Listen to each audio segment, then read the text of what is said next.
Indian mythology and Greek mythology are two of the richest and most interesting mythologies known to man. The more you dig deeper into either of them, the more similarities you can draw between the two. It is not just a sheer coincidence that the two mythologies share such a great extent of similarities. A major reason for them having resemblance is their common traits, such as both being polytheistic, having debate and argument as a form of learning coupled with a rich tradition of storytelling and art. In fact, you'd be shocked to know how many major things overlap between the two. But first, let's start with the three primary deities. Both mythologies are centered around the existence of three main gods who hold supreme power over the rest, and are the creators and destroyers of the world. These three supreme powers are known as the Holy Trinity in both mythologies. Brahma, Vishnu, and Shiva are the three main gods who are considered to be the creator, executors, and destroyers of the world in Indian mythology. Whereas, on the other hand, Greek mythology has Zeus, Hades, and Poseidon, who is considered to be the supreme power. Now, specifically, Zeus and Indra are quite similar.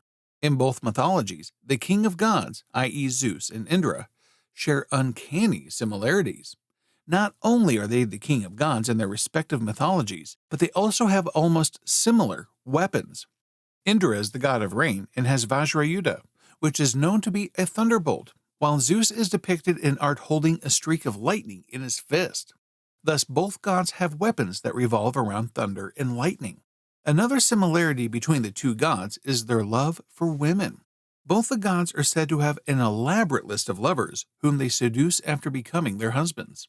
The two gods also have a similar abode. While Zeus is said to reside on Mount Olympus, Indra resides on Mount Meru. Moving on, let's look at Achilles and Karna. While Karna is said to be a mighty warrior in Hindu mythology, Achilles holds a similar spot in Greek mythology.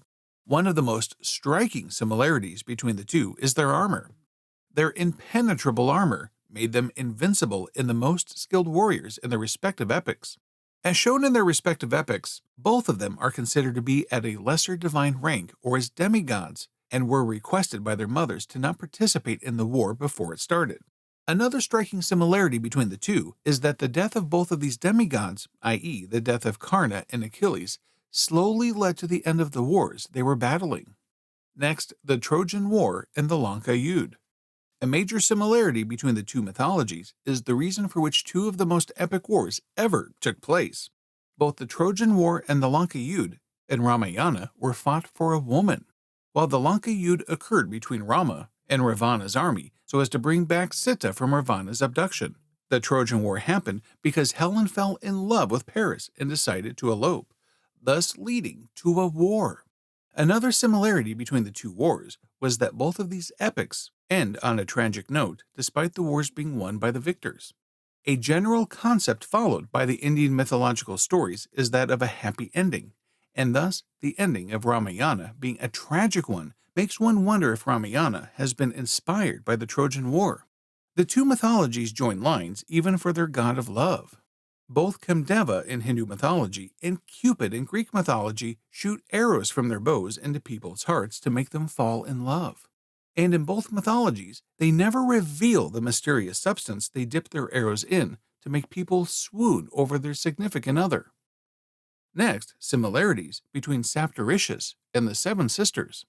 While in Hindu mythology, Saptarishis are the seven rishis who accompany God in the great deluge and the aftermath and hold the capability to even stop the sun in its tracks. In Greek mythology, there are the seven sisters known as the Pleiades, who are known to be a cluster of stars like the Saptarishis. The next similarity is funny actually because it's between Narada and Hermes. The Indian and Greek mythologies have messengers of God, which are Narada and Hermes, respectively. Both of them are depicted to be the sons of powerful gods and share a lot of their personality traits. On one hand, Narada is the spiritual son of Vishnu, while on the other hand, Hermes is the son of Zeus, both of the latter being very powerful gods in their respective mythologies. Both of them having cunning and scheming characters, often misleading and tricking people with their words. Both of them can also move between the world of gods and the world of men at their own will. Moving on, we also have the overlays of Icarus and Sampati. The tale of Jatayu and Sampati has been told millions of times over the centuries. A similar tale also occurred in Greek mythology between Icarus and Daedalus, and is also very well known. The story between Jatayu and Sampati goes as follows. One day, when they were flying high in the sky, Jatayu went too close to the sun, so Sampati, in order to save Jatayu, went after him. Although he did save Jatayu in the process, his own wings got burnt because of the heat of the sun, and he fell straight to the ground. The Greek god Icarus has a similar story which goes as follows. Daedalus was believed to be a skilled craftsman who created the labyrinth where a minotaur, a half-man, half-bull, was held on the orders of the king of Crete. Following the creation of the labyrinth, Daedalus, along with his son Icarus, was locked up in a tower so that he wouldn't be able to impart his knowledge to others. In order to escape, Daedalus created wings for himself and his son using feathers and wax. During their flight towards freedom, Daedalus was believed to have warned his son to not go too close to the sun, for fear of the wax and his wings melting. However, Icarus, who was in good spirits, soared high above the skies and went so close to the sun that his wings fell off, and he died.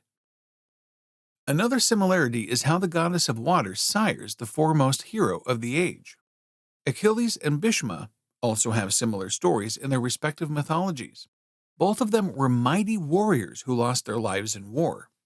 In a failed attempt at preventing her son from going to war, Achilles' mother, Thetis, the sea goddess, receives her son's body by coming to the shore as a wave and takes his body deep into the sea, where he is cremated.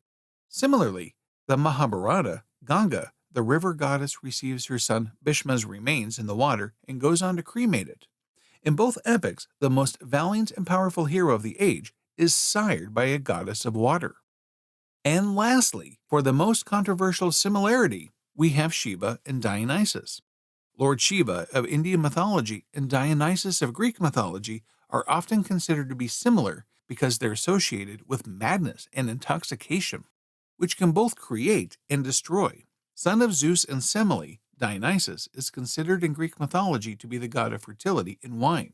Associated with intoxication, madness, and breakdown of culture, Dionysus is believed to have two sides to him. His obsession with wine can, on one hand, results in the spread of ecstasy, and on the other hand, lead to rage and destruction. Shiva is revered for his energetic and creative powers. Just like Dionysus, Shiva, too, has both benevolent and malevolent sides to him.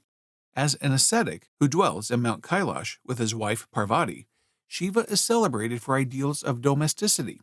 However, he has a fierce side to him too, that sees him slay demons. Shiva is referred to as the destroyer. But on the other hand, he is such a husband who, after Parvati's death, was roaming around with her dead body because he could not move past the fact that his wife was no more. Thus, both of them are often associated with intoxication and madness that can both create and destroy. From these points, we can conclude that both mythologies have prominent similarities with each other. From the gods and their personalities to the wars and the tales, all of them stand on similar ground. This can often raise the question if one of these two is inspired by the other. Many theories have been made on this over the centuries. Do let us know your views about the same in the comments. Also, don't forget to like, subscribe, and turn on the post notifications for our channel. Until next time.